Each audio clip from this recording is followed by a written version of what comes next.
Tuhan, kami telah memuji memuliakan nama-Mu. Demikian yang kami naikkan ya Tuhan. Memang kami membutuhkan Engkau, kami membutuhkan pertolongan Engkau, kami menantikan keajaiban Tuhan. Tuhan, sebentar kami akan mendengarkan firman Tuhan, biarlah apa yang akan kami dengarkan pada hari ini bisa menjadi pedoman dalam kehidupan kami, dan apa yang kami dengarkan seturut dengan kehendak nama-Mu saja. Terima kasih Tuhan Yesus, dalam nama-Mu Tuhan kami telah berdoa. Amin.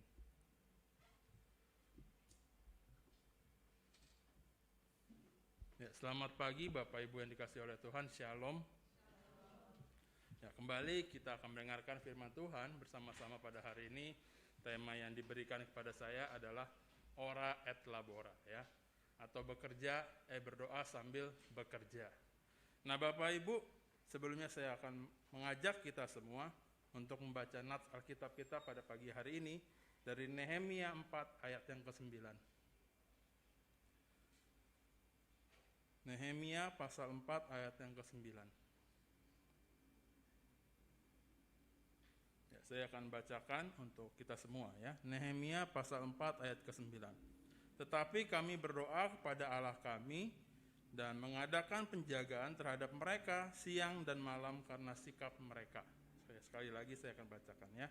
Nehemia pasal 4 ayat 9. Tetapi kami berdoa kepada Allah kami dan mengadakan penjagaan terhadap mereka siang dan malam karena sikap mereka.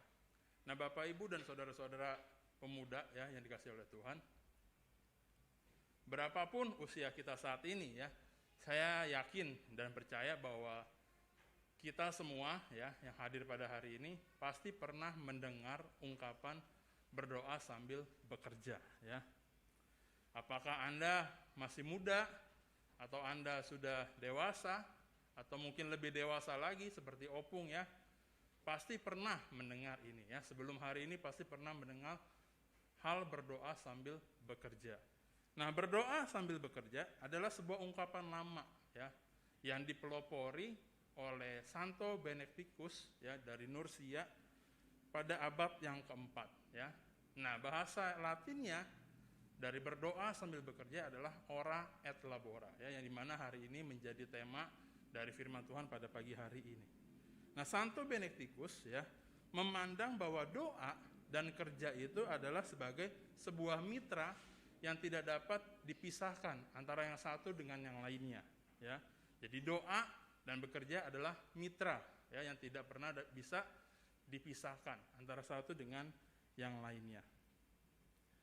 Nah, bagi Benedictus dari Santo Benedictus ini ya, kata labora digunakan untuk mengungkapkan pekerjaan yang dilakukan oleh kedua tangan kita ya. Misalnya apa? Misalnya berdoa, bermeditasi dan membaca ya. Nah, dengan kata lain tidak ada pemisahan antara bekerja dan berdoa sehingga keduanya dilakukan secara bersamaan ya. Ingat tadi bahwa tidak bisa dipisahkan dan akhirnya berdoa dan bekerja harus dilakukan secara bersamaan. Nah, saat itu ya karena dipelopori oleh seorang santo ya, ora et labora ini pada akhirnya diidentikan dengan kehidupan yang dilakukan oleh para rahib ya. Nah, berdasarkan ya penjelasan tersebut ya, kita bisa mengatakan bahwa ora et labora bisa dimengerti sebagai ungkapan seseorang yang rendah hati ya, yang mengakui keterbatasan pada dirinya, keterbatasan pada tangannya, kakinya dan juga akal budinya. Nah, seharusnya ora et labora ini bukan hanya sekedar menjadi sebuah pemikiran dari Santo Benedictus ya, tetapi bisa menjadi sebuah etos kerja atau prinsip bagi orang-orang Kristen di dalam menjalani kehidupan sehari-hari ya. Nah, oleh karena itu hari ini ya secara khusus saya diberikan tema ini ya. Secara khusus kita akan sama-sama belajar ya mengenai ora et labora ya melalui Alkitab di dalam kehidupan seorang Nehemia ya. Dari kitab yang tadi kita sudah baca, Nehemia pasal 4 ayat 9. Nah, Bapak Ibu yang dikasihi oleh Tuhan, Nehemia ini ya aslinya ya adalah orang Yerusalem. Tetapi kemudian dia tinggal di Persia di bawah pemerintahan Raja Artasasta ya, di bawah pemerintahan Raja Artasasta. Nah, di Persia Nehemia ini bekerja sebagai juru minuman raja, ya. Nah, dia menjadi seorang pelayan, bisa dikatakan juru minum, ya, pelayan yang sangat disenangi oleh raja karena dia menjalankan profesinya itu dengan baik, ya. Raja sangat puas dengan apa yang dilakukan oleh Nehemia di kerajaannya. Nah, suatu ketika Nehemia ini mendengar sebuah kabar, ya, dari temannya yang baru tiba dari Yerusalem. Nah, temannya ini mengatakan kepada Nehemia bahwa keadaan di Yerusalem itu sekarang sedang kacau balau, ya, sedang berantakan. Kenapa berantakan? Karena ternyata kota Yerusalem itu sekarang pintu gerbangnya itu sudah tidak ada, ya, sudah plong karena terbakar. Dan kemudian tembok dari kota-kota Yerusalem itu dalam keadaan sudah runtuh ataupun bolong-bolong. Nah, keadaan demikian pada akhirnya membuat kota Yerusalem itu menjadi tidak ada pertahanannya, ya, karena terbuka begitu saja dan mudah sekali bagi orang-orang di Yerusalem itu untuk diserang oleh bangsa-bangsa yang lain. Nah, selain dari keadaan yang seperti itu, ya, tidak ada pertahanan untuk kota itu, orang-orang di Yerusalem ternyata juga hidup dalam kesukaran, ya. Nah, tentu Nehemia sebagai orang Yerusalem, ya, mendengar kabar bahwa di kampung halamannya itu sedang tidak baik kondisinya, sedang kacau, ya, dia menjadi sedih, ya. Nah, karena dia sedih, ya, dia sangat sedih, akhirnya dia berdoa kepada Tuhan. Ya, dia berdoa kepada Allah Bapa, dia memohon belas kasih Allah Bapa agar Tuhan, ya, Allah Bapa itu memberkati orang-orang Yerusalem dan menolong orang-orang di Yerusalem. Nah, itu dia berdoa kepada Tuhan. Nah, tetapi selain berdoa, dia juga bertemu dengan Raja Artasasta tadi, ya. Dia meminta izin kepada raja bahwa dia ingin kembali pulang ke Yerusalem. Untuk apa, ya? Raja tanya, kamu pulang untuk apa? Nah, akhirnya si Nehemia mengatakan bahwa dia ingin membangun kembali kota Yerusalem lagi, ya. Dia ingin membangun tembok kota Yerusalem dan menutup pintu gerbang dari kota Yerusalem. Nah, di dalam pertemuannya itu dengan Raja Artasasta tadi, ya, Nehemia mampu menjelaskan secara rinci, secara detail apa saja yang akan ia lakukan, ya. Misalnya berapa lama atau berapa hari waktu yang dia perlukan untuk membangun kota itu, ya. Dan bagaimana dia mau memulai membangun kota itu, ya. Dia menjelaskannya secara rinci. Jadi dia bukan hanya minta izin, tetapi dia juga mampu menjelaskannya secara rinci, secara mendetail. Nah, Raja Artasasta tadi, ya, yang mendengar bahwa penjelasan dari Nehemia ini sangat mendetail, ya, pada akhirnya dia menjadi puas, ya, dengan penjelasan dari si Nehemia. Dan akhirnya dia, raja itu akhirnya memberikan izin kepada Nehemia untuk pergi ke kota Yerusalem. Nah, pada akhirnya si Nehemia pada akhirnya dia pergi ke Yerusalem, ya, dari Persia tadi. Dia pergi ke Yerusalem dan dia tiba di Yerusalem dan dia beristirahat sebanyak mungkin sekitar 3 hari. Nah, setelah 3 hari akhirnya Nehemia ini berkeliling, ya, berkeliling dari kota Yerusalem. Dia berkeliling itu untuk melihat-lihat keadaan di sekeliling kota Yerusalem, apa-apa saja yang perlu dia lakukan pada saat itu. Nah, ternyata sepengamatan dia itu, ya, ternyata berita yang dia dengar dengan yang dia lihat itu, ternyata yang dia lihat itu ternyata lebih kacau lagi, ya. Jadi kalau tadi dia mendengar dari temannya bahwa kota Yerusalem itu sedang kacau, ternyata waktu dia lihat lebih kacau lagi, ya. Jadi lebih dari apa yang dia dengar, ya. Pada akhirnya menjadi lebih semangat bagi dia untuk segera membangun kota Yerusalem, ya. Nah, pada akhirnya kemudian, ya, kita bisa melihat di pasal yang ketiga, ya, dari kitab Nehemia. Nehemia kemudian membagi kelompok-kelompok, ya, untuk membangun kota Yerusalem, ya. Jadi dibagi kelompok-kelompok dari orang-orang di Yerusalem untuk membangun kota itu, dan akhirnya mereka bekerja bersama-sama beserta juga dengan keluarga-keluarga mereka, ya, anak istri mereka, itu semua mereka sama-sama, seluruh penduduk kota Yerusalem itu membangun kembali kota mereka, ya. Jadi mereka bertahap, mereka menyelesaikan tembok, lalu mereka juga menyelesaikan pintu dari gerbang kota Yerusalem. Nah, di dalam pekerjaan mereka, ketika tembok itu sudah hampir selesai, ya, sudah tinggi, ternyata timbul masalah lain, ya, yaitu adalah munculnya Sanbalat dan orang-orang Namon dan orang-orang Arab yang akan menyerang mereka, ya. Karena Sanbalat ini tidak senang bahwa kota Yerusalem ini akan bangkit kembali, ya. Dia berencana untuk menyerang Nehemia dan orang-orang di Yerusalem, ya. Pada akhirnya mereka bersengkongkol untuk menyerang Nehemia dan orang-orang Yerusalem saat itu dan membunuh mereka. Kenapa dibunuh? Supaya tidak ada lagi orang yang akan membangun kota Yerusalem lagi nantinya, ya. Nah, tentu Nehemia mendengar berita ini, ya, bahwa mereka akan diserang. Nah, tentu kemudian dia merasa takut, ya, dia merasa ciut, ya, bahwa mereka akan segera diserang, ya, kapanpun itu, ya, mereka akan diserang. Nah, pada akhirnya Nehemia kembali lagi berdoa kepada Tuhan. Dia melakukan prinsip berdoa, ya. Dia berdoa lagi kepada Tuhan, meminta pertolongan Tuhan, meminta perlindungan Tuhan agar mereka dapat selamat dari peristiwa penyerangan tersebut. Ya. Nah, tetapi tidak hanya berdoa, Nehemia juga bekerja. Ya. Apa pekerjaannya? Ya tentu dia bekerja membangun kota Yerusalem lagi. Nah, tetapi selain itu dia juga berjaga-jaga.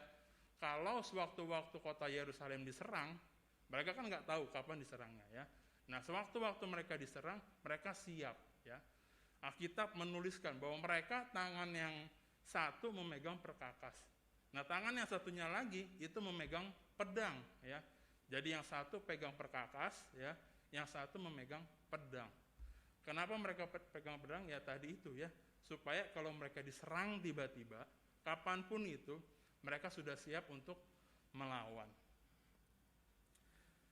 Nah, pada akhirnya setelah mereka bekerja kurang lebih 52 hari, Nehemia dan orang-orang Yerusalem berhasil, ya, menyelesaikan pembangunan tembok dari kota Yeriko.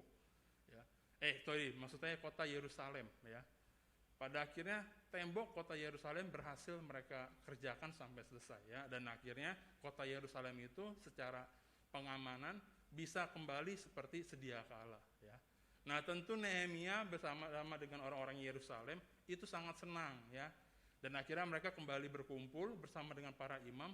Mereka mengikat janji, ya. Mereka mengikrarkan janji mereka bahwa mereka akan setia dan taat, ya, patuh terhadap hukum Tuhan, ya. Dan tentu mereka juga pada saat itu juga sambil memuji memuliakan nama Tuhan atas berkat Tuhan, sehingga apa yang mereka perlukan, yaitu tembok kota Yerusalem itu dapat mereka selesaikan.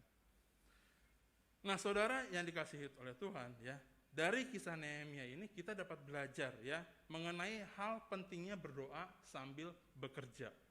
Nah, yang pertama kita bisa lihat ketika Nehemia itu berdoa kepada Allah untuk menolong kehidupan orang-orang di kota Yerusalem, ya, di mana orang-orang di Yerusalem hidup dalam kesulitan, di dalam kesukaran.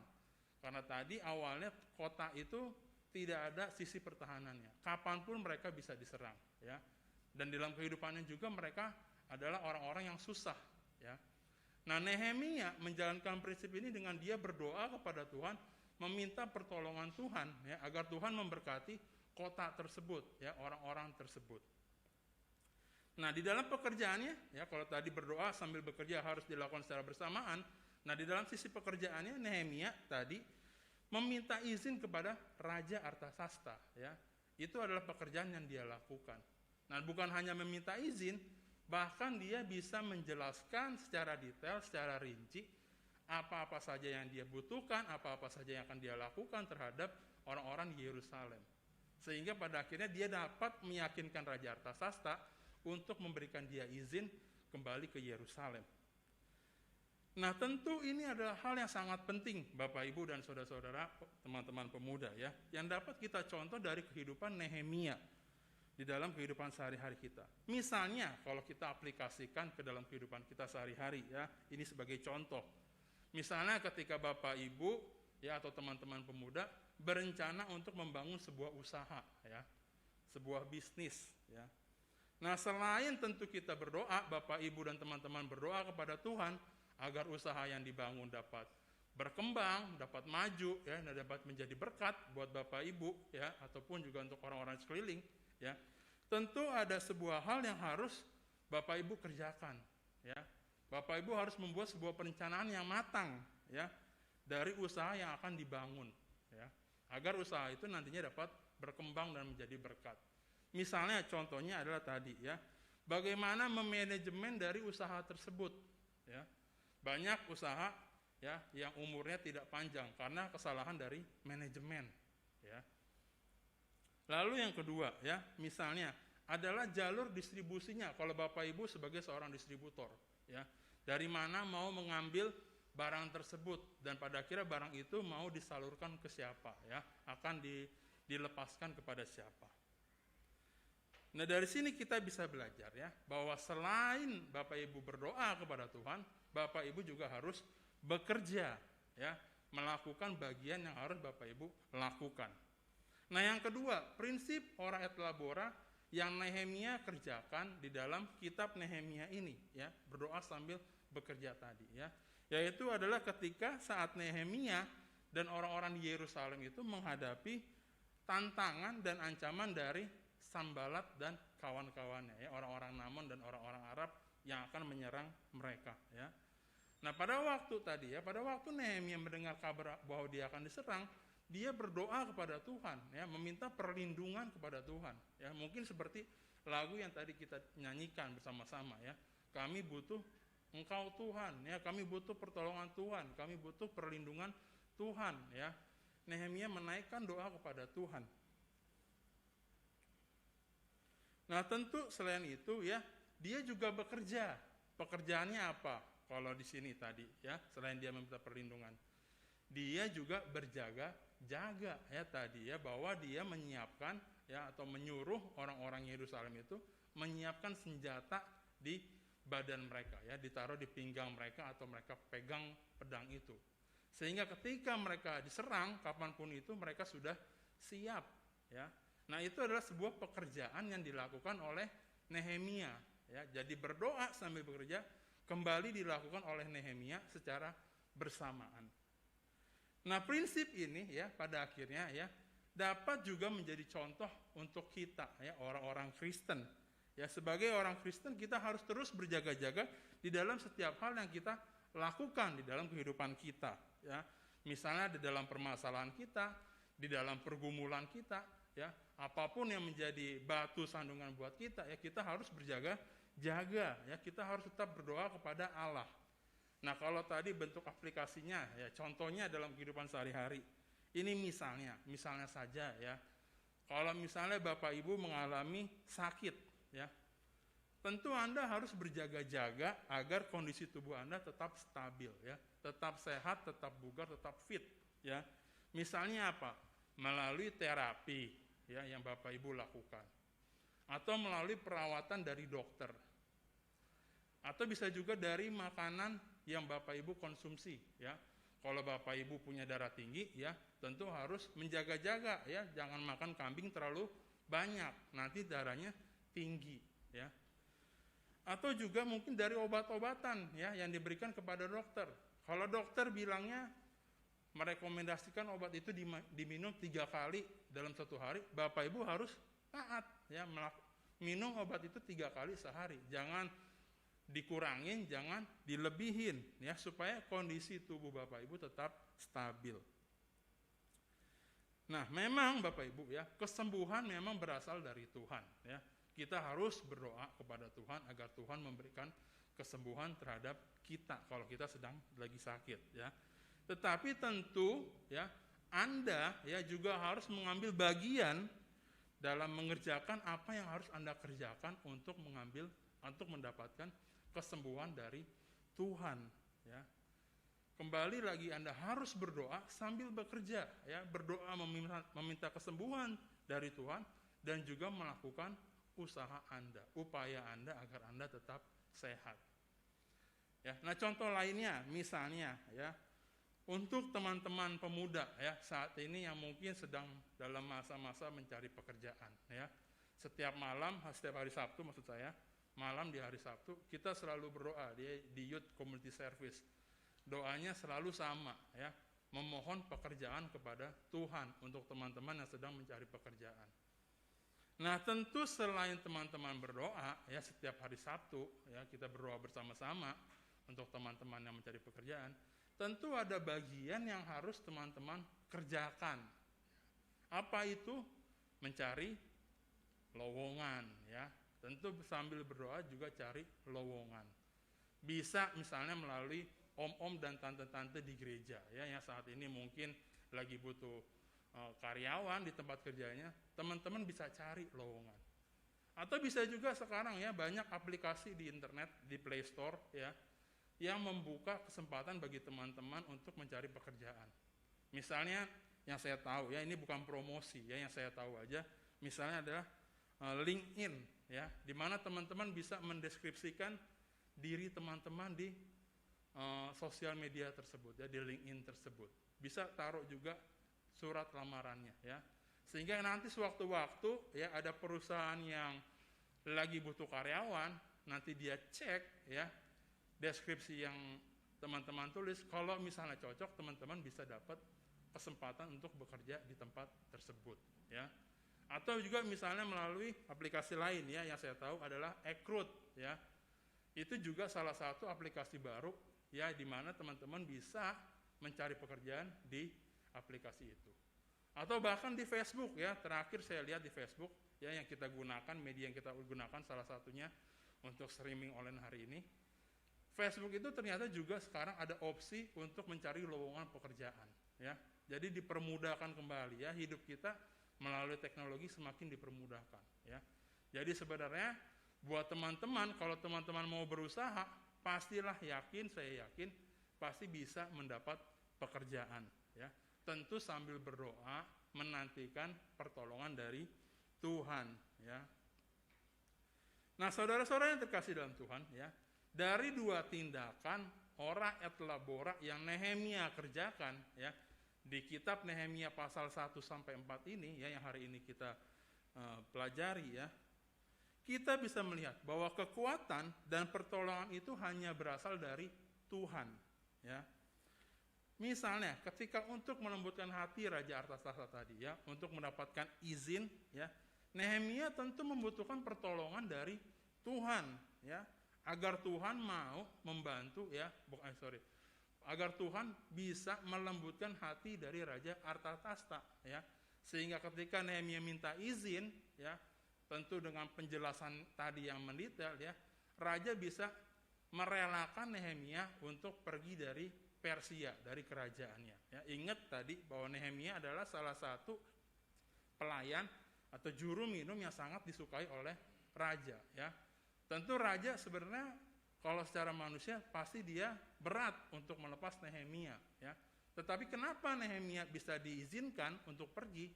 Ya tentu ada pertolongan Tuhan, ya, untuk melembutkan hati raja agar raja dapat mengizinkan Nehemia pergi ke kota Yerusalem. Nah, untuk menghadapi ancaman dari Sambalat dan orang-orang Namon dan orang-orang Arab, ya, tentu Nehemia juga membutuhkan perlindungan dan kekuatan dari Tuhan, ya, agar Tuhan menjaga mereka selama mereka bekerja membangun tembok kota Yerusalem, mereka bisa aman dari serangan tersebut, ya. Juga mereka berjaga-jaga tadi, ya, menyiapkan peralatan yaitu pedang dan hal-hal yang lain yang mereka butuhkan ketika sewaktu-waktu mereka diserang. Nah, berdoa, ya, Bapak Ibu, ya, bagi orang Kristen berdoa itu adalah nafas, ya. Orang Kristen yang tidak berdoa tentu adalah orang Kristen yang mati secara rohani, ya. Jadi doa bagi orang Kristen adalah hal yang sangat penting, ya, karena doa adalah nafas. Tetapi berdoa saja tidak cukup, karena Tuhan mau kita juga bekerja, ya, melakukan upaya yang bisa kita lakukan, ya. Nah, jadi bukan berarti doa itu tidak penting, Bapak Ibu, ya. Doa sangat penting. Tetapi selain berdoa, ada langkah selanjutnya, ada hal lain yang selanjutnya harus kita kerjakan, ya. Jangan mentang-mentang kita sudah berdoa kepada Tuhan, ya, kita puasa sama Tuhan, lalu kemudian kita diam-diam saja, ya, tidak melakukan apapun. Ya, misalnya tadi kalau teman-teman pemuda lagi cari pekerjaan, mentang-mentang kita udah doa setiap Sabtu, tapi nggak gerak, ya, diem aja, ya, malah mabar, malah main game doang, ya. Nah, tentu nggak dapat pekerjaan ya. Harus ya, berdoa itu sangat penting. Harus bagi orang Kristen karena doa itu nafas. Tetapi selain itu ada hal yang harus kita upayakan ya dari doa tersebut. Nah, apapun yang kita lakukan saat ini ya Bapak Ibu, apakah itu untuk kesembuhan ya, untuk pekerjaan, untuk usaha ya, atau hal-hal lain yang Bapak Ibu dan teman-teman pikirkan saat ini ya, tentu kita harus berdoa dengan penuh harapan dan berserah percaya terhadap kehendak Tuhan, serta tetap mengerjakan apa yang harus kita lakukan ya. Berdoa itu bukan berarti lepas tangan ya, dan tidak melakukan apa-apa, namun mengarahkan kita untuk melangkah dan berkarya seturut dengan kehendak Tuhan. Nah, sebagai penutup dari firman Tuhan hari ini, saya ingin mengingatkan kembali dan menyimpulkan ya, bahwa ora et labora, bekerja sambil berdoa, adalah etos kerja atau prinsip dari orang Kristen ya. Jadi mulai hari ini ya, kalau kita tidak melakukan atau kita lupa untuk mengerjakan berdoa sambil bekerja, mulai hari ini kita kembali diingatkan bahwa ini adalah prinsip kita, berdoa sambil bekerja ya, tidak dapat dipisahkan antara satu dengan yang lainnya, harus dilakukan secara bersama-sama ya. Jadi ora et labora ya, di mana umat Tuhan, yaitu kita semua, di dalam bekerja atau beraktivitas dalam kehidupan kita harus melibatkan Tuhan, karena Tuhan adalah sumber dari berkat itu sendiri. Dan yang kemudian yang kedua ya, sebagai orang Kristen kita tidak boleh mengandalkan kekuatan diri sendiri ya. Kita belajar dari Nehemia pada hari ini ya. Meskipun sebagai juru minuman atau sebagai pelayan raja, Nehemia tentu memiliki fasilitas yang baik ya. Dia mendapatkan izin dari raja, dia juga mendapatkan dukungan ya, baik secara fisik maupun moral dari orang-orang di Yerusalem. Tapi Nehemia tidak memegahkan dirinya sendiri. Dia tidak mengandalkan kekuatannya sendiri. Dia tetap berdoa kepada Tuhan ya. Jadi mulai hari ini belajar dari kisah Nehemia, kita sama-sama diingatkan bahwa kita sebagai orang Kristen harus berdoa sambil bekerja. Mari kita tutup di dalam doa. Minta kesediaan Om Wisnu untuk pimpin kita dalam doa firman Tuhan pada pagi hari ini.